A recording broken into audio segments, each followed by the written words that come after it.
ሩቲና ሄርሜላ ተጣሉ። የተጣሉበት ምክንያት ደግሞ አብርሃምን እንዴት ታሳስረዋለሽ? አብርሃምን እንዴት እስር ቤት ታስገባለሽ? አሁን የልጅ አባት ነው፣ እኔ መንከባከብ አለበት። በዚህ ሰዓት እስር ቤት መግባት የለበትም በማለት አካኪ ዘራፍ ብላለች። እንግዲህ እስር ቤት ገብቷል። እንዴት ቅድም መጥቷን ነበር እንዴ ከወንድሞቹ ከእህቶቹ ጋር ማለት ነው። እቺ ጨበሪያም ደግሞ ዛሬ ሁለቴ ነው የመጣቸው እና ሩትዬ ደግሞ የኔ ቀብራራ ዛሬ አምሮባታል። ፏፍሽ ብላ መነጽሯን አርግ ቅብር ብላ ነበረ ቆማ ስታናግራት የነበረው። እንደውም እንደዚህ ቆማ እንደውም ስላናገረቻት ደስ ሊላት ይገባል። ሩቲ እኮ ናት ቆማ ያናገረቻት እና ማለት ነው።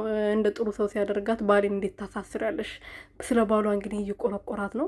እጇን ደግሞ ለምንድን ነው እንትን የምትለባት ሩቲ ላይ እጇን አሰብራትም ነበር እንደ ያኔ እንደዛ ስታደርግባት ማለት ነው። ሰላም ሰላም ቤተሰብ እንዴት አመሻችሁ? እኔ ያለው እግዚአብሔር ይመስገን። በያላችሁበት ሰላማችሁ ትርፍርፍ ይበልልኝ የኔ ውድ ወርቅ እንቁ የሆናችሁ ቤተሰቦቼ።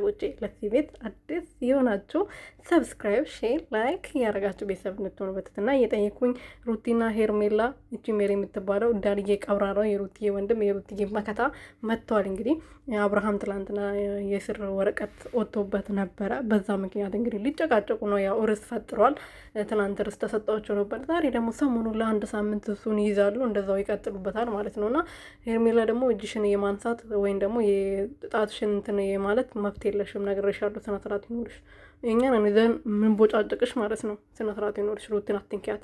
አንቺ ከአንቺ ጋር የምታወራ ሴት አይደለችም እሷ። አንቺ ዝም ብለሽ እዚህም ሄደሽ እየተለጣጠፍሽ አርግዘሽ ከመጣሽ ሩቲ ምን አገባትና ነው? አንቺ ሄደሽ አስፈችው።